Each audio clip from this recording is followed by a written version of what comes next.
Basically express entry Canada एक वो funnel है जिसके थ्रू हर एक को पास होना है to get a PR in Canada. So I will tell you what is CRS score. CRS is comprehensive ranking system. CRS is basically a point system जिसके through हम एलिजिबल स्टूडेंट्स को rank करते हैं on the basis of certain factors, that is education, language proficiency, work experience और skills. Basically जो CRS का criteria है, total CRS score 1200 points में से कैलकुलेट होता है.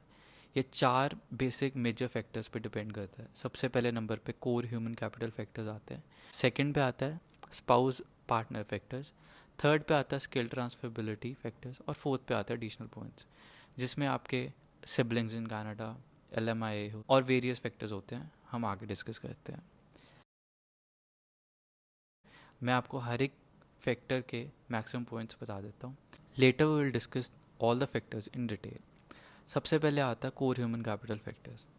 इसमें age, education level, language proficiency और कैनेडियन वर्क एक्सपीरियंस आता है. सेकंड पे आता है स्पाउस पार्टनर फैक्टर्स जिसमें हम एजुकेशन लेवल, लैंग्वेज प्रोफिशिएंसी और कैनेडियन वर्क एक्सपीरियंस करते हैं. कोर ह्यूमन कैपिटल फैक्टर्स जो विदाउट स्पाउस लगता है उसके 500 पॉइंट्स बनते हैं और जो विद स्पाउस लगता है उसके 460 मैक्सिमम पॉइंट्स लगते हैं क्योंकि -40 स्पाउस के हो जाते हैं. थर्ड पे आता है स्किल ट्रांसफरेबिलिटी फैक्टर्स. बेसिकली जो इंडिया से एजुकेशन लेते हैं या इंडिया से वर्क एक्सपीरियंस लेते हैं वो इस फैक्टर में काउंट होते हैं. फोर्थ पे आता है एडिशनल पॉइंट्स जिसमें आपके siblings living in Canada, PNP जिसको प्रोविंशियल नॉमिनी प्रोग्राम कहते हैं. थर्ड पे आता है अरेंज एम्प्लॉयमेंट जिसको हम LMIA कहते हैं. फोर्थ पे आता है पोस्ट ग्रेजुएट फ्रॉम कनाडा. सबसे पहले जो फैक्टर है वो एज का फैक्टर आता है. तो एज में सबसे ज़्यादा जो मार्क्स होते हैं वो 20 से लेके 29 ईयर्स ऑफ एज तक के आते हैं. लेफ़्ट वाला कॉलम है वो सारा विद स्पाउस अगर आप फाइल लगाते हो और जो राइट वाला कॉलम है वो विदाउट स्पाउस है. ये सारा चार्ट आपके सामने गिवन है. आप वीडियो पॉज करके एक बार देख सकते हो कि आपकी एज किस में फॉल करती है और आपके कितने पॉइंट्स बन रहे हैं. सेकंड पे आता है लेवल ऑफ एजुकेशन. सो ये सारे पॉइंट्स हैं. आप इसको देख के अपनी लेवल ऑफ एजुकेशन मैच कर सकते हो कि आपने कौन सी डिग्री करी है और आपके कितने पॉइंट्स बन रहे हैं.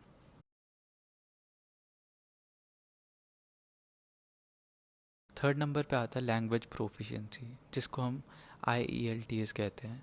विद स्पाउस आपके 128 पॉइंट्स मैक्सिमम बन सकते हैं और विदाउट स्पाउस 136 पॉइंट्स बन सकते हैं. अगर आप CLB 9 या 10 स्कोर करते हो तो आपके पॉइंट्स बहुत अच्छे बनेंगे. आपको एडिशनल पॉइंट्स भी मिलते हैं अगर आप CLB 9 या CLB 10 स्कोर करते हो.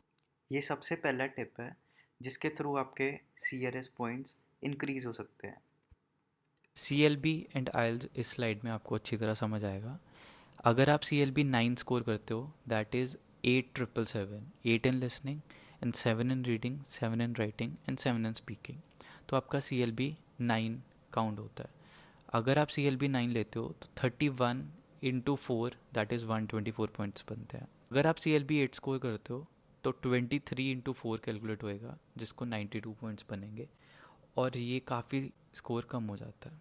Next is Canadian work experience. इसमें मैक्सिमम 80 पॉइंट्स होते हैं विदाउट अ स्पाउस और आप देख सकते हो कि आपने कितने साल काम करा है और अपने पॉइंट्स कैलकुलेट कर सकते हो. सेकंड फैक्टर इज स्पाउस और कॉमन लॉ पार्टनर फैक्टर्स. इसमें स्पाउस ने क्या क्वालिफिकेशन करी है, उसकी क्या लेवल ऑफ एजुकेशन है और उसका क्या एक्सपीरियंस है. अगर स्पाउस का कोई कनाडा में वर्क एक्सपीरियंस है तो ये पॉइंट्स उसके कैलकुलेट हो सकते हैं. थर्ड पे आता है स्किल ट्रांसफरेबिलिटी फैक्टर्स. ये पॉइंट्स वो हैं जो हमने इंडिया से क्वालिफिकेशन करी है और इंडिया से हमारा वर्क एक्सपीरियंस है. फॉरेन वर्क एक्सपीरियंस में अगर आपने 1 या 2 साल वर्क करा है तो आपके 25 पॉइंट्स ऐड होंगे. अगर आपने 3 और मोर करा है तो आपके 50 पॉइंट्स ऐड होंगे. एक चीज़ का ध्यान रखना है कि आपके CLB 9 और मोर आने चाहिए अगर आपको ये पॉइंट्स चाहिए, नहीं तो आपके 13 और 25 ऐड अप होंगे. Fourth is additional points. अगर आपका सिबलिंग कनाडा में PR है तो उसके 15 पॉइंट्स मिलते हैं. अगर आपने फ्रेंच का एग्ज़ाम देना है तो you have to clear B2 level of French to get 15 points. Post secondary education in Canada, उसके आपको 15 पॉइंट्स एक्स्ट्रा मिलते हैं। नेक्स्ट इज़ अरेंज्ड एम्प्लॉयमेंट, जिसको हम LMI कहते हैं।